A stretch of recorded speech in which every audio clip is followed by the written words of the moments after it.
મારા વાલા પ્રિયો, તમે કેમ છો? શું તમે આનંદિત છો? આપણે મહિનાના છેલ્લા દિવસે આવી ગયા છીએ.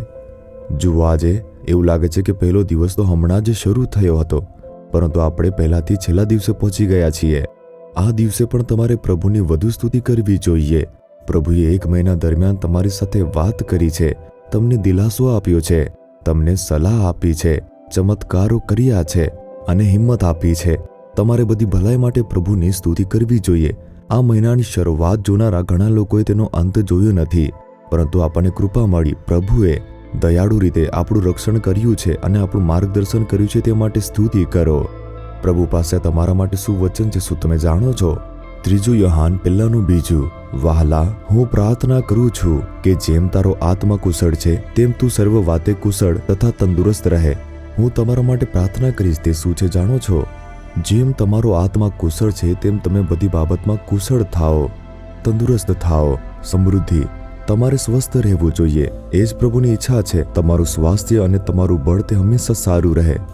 તમે કુશળ રહો. તમારું દેવું, તમારી ગરીબી, તમે દુઃખી ન રહો.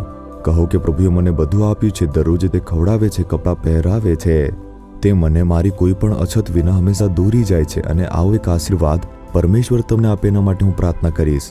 શું તે કેવળ એટલા માટે જ વધસ્તંભ પર ગયા ન હતા? શ્રાપને આશીર્વાદમાં ફેરવવા માટે તે ચડ્યા. બીમારીને દૂર કરવા, આપણને સાજા કરવા. શું પાપની સમસ્યાને દૂર કરવા તે વધસ્તંભ પર ન ચડ્યા? આપણને તે પુષ્કળ આશીર્વાદ આપવા માટે કર્યું. તે આશીર્વાદ આપણે કેવી રીતે મેળવી શકીએ? જેમ તમારો આત્મા કુશળ છે. સૌ પ્રથમ આપણા આત્મામાં છુટકારાનો આનંદ હોવો જોઈએ. તમારો આત્મા પવિત્ર આત્માથી ભરાયેલો હોવો જોઈએ અને તે પ્રભુમાં હોવો જોઈએ.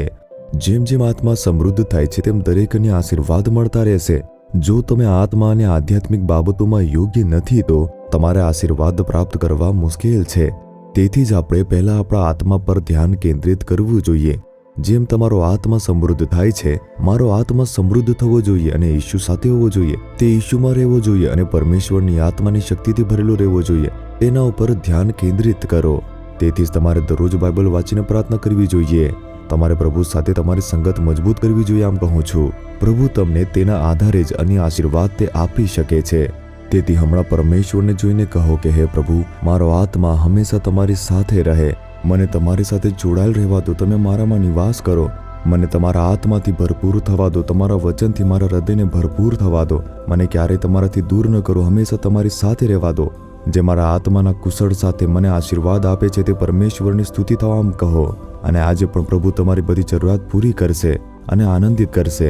તેથી હમણાં જ કહો કે હે પ્રભુ, જે મારો આત્મા કુશળ છે, તેવી રીતે બધી બાબતમાં સમૃદ્ધ થઈશ. તમે એમ ઈચ્છો છો. તે માટે તમે વધસ્તંભ પર મૃત્યુ પામ્યા મારા આત્માને છુટકારો આપ્યો. મારો આત્મા હંમેશા તમારામાં આનંદ કરે. પ્રભુ, તમારી હાજરી હંમેશા મારી સાથે રહે. મને તમારા વચન અને તમારી હાજરીથી ભરપૂર થવા દો. તમે મને સારું સ્વાસ્થ્ય આપો છો. મને તમે તંદુરસ્ત બનાવો છો. મારી માંદગી અને નબળાઈઓને તમે દૂર કરી રહ્યા છો. સંપૂર્ણપણે સાજાપણું આપો છો. તમે સમૃદ્ધ બનાવો છો. મારા પરિવારની જે ગરીબી છે અને નાણાકીય કટોકટી દૂર કરવા બદલ, સમૃદ્ધિ કરવા બદલ તમારી સ્તુતિ થાવ, સ્તુતિ થાવ, સ્તુતિ થાવ. ઈશુના નામમાં amen, amen. Jesus redeems Gujarati YouTube ચેનલને સબસ્ક્રાઇબ કરો.